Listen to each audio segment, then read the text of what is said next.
Hello guys, welcome to beyond limits. आज हम देखते हैं signals and signal handling in CPP.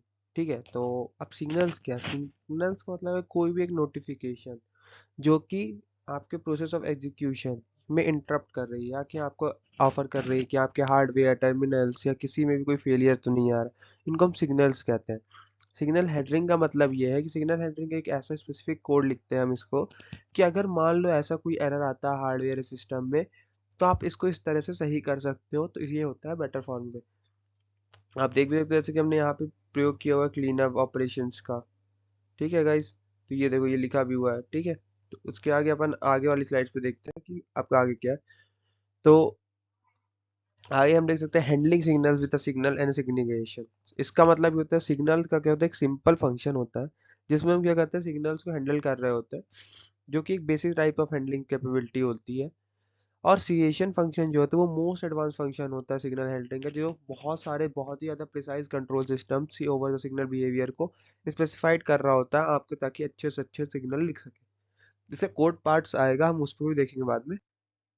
उसके बाद मल्टी थ्रेडिंग क्या होता है, मल्टी थ्रेडिंग का मतलब ही है कि जो कि प्रोग्राम एग्जीक्यूट करेगा मल्टीपल टास्क को एक सिंगल टाइम सिंगल प्रोसेस में। ये नहीं कि यार अलग अलग टास्क के लिए अलग अलग प्रोसेस रन करना पड़ रहा है। मान लो हम एक ही प्रोग्राम में हमने बहुत सी चीज़ें मल्टीटास्किंग करा दी, हमने कैलकुलेशन कर दी, हमने डिविजन्स कर दिए, मल्टीप्लिकेशन, सब्ट्रैक्शन, एडिशन, सारी चीज़ें कर दी। तो इसको बेनिफिट्स का मतलब है, बेनिफिट्स क्या होगा, अब बेनिफिट्स क्या है कि कोई भी काम को अगर मान लो हम एक ही टास्क को हमने 3 बार ना करके 3 अलग-अलग प्रोग्राम ना बनाए, प्रोसेस ना बना के एक ही प्रोसेस में कर दिया, तो हमारा काम भी बचा और हमारा टाइम भी बचा। तो ये बेनिफिट्स होते हैं कि हमारा जो भी एप्लीकेशन परफॉर्मेंस होता है वो बढ़ता है, क्योंकि हम उसको स्मॉलर स्मॉलर पार्ट्स में तोड़ के एक अच्छे से इंडिपेंडेंट यूनिट में काम करते हैं। चैलेंजेस क्या आता है, कोई भी अगर रेस कंडीशन आ गया, डेडलॉक और सिंक्रोनाइजेशन इश्यूज आ गए, मान लो कभी क्या हो गया, किसी एक सर्वर चला गया, एक प्रोग्राम नहीं रन पाया, तो उसमें ये चैलेंजेस आते हैं मल्टी थ्रेडिंग में कि बहुत सारे रैंडम टास्क कर रहे हैं, तो हमको वो ढूंढने में मुश्किल आती है कौन सा वाला नहीं चला, क्या ग्लिच हो गया, कैसी सॉर्टिंग करना है, क्या सर्चिंग होता है, कौन कौन से अलग अलग चीजें होती है। ठीक है,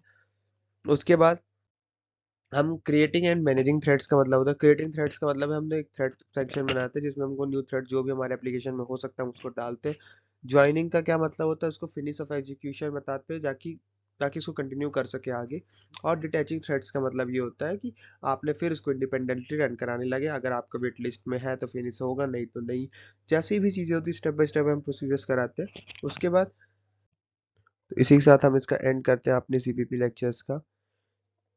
थैंक यू गाइस, आपने मेरा यहाँ तक साथ दिया। फिर मिलेंगे आपके साथ आगे प्रोग्रामिंग लैंग सीपीपी के और प्रोग्रामिंग क्वेश्चंस और डिफरेंट लैंग्वेजेस के साथ। Thank you so much for helping me, और बहुत बहुत शुक्रिया आप सबका इस देखने के लिए। और कैसी भी लगी आपकी वीडियोस और मैं आगे क्या करूँ इसके बारे में आप मुझे सजेशन दीजिएगा मेरे कमेंट सेक्शन में। Thank you so much guys.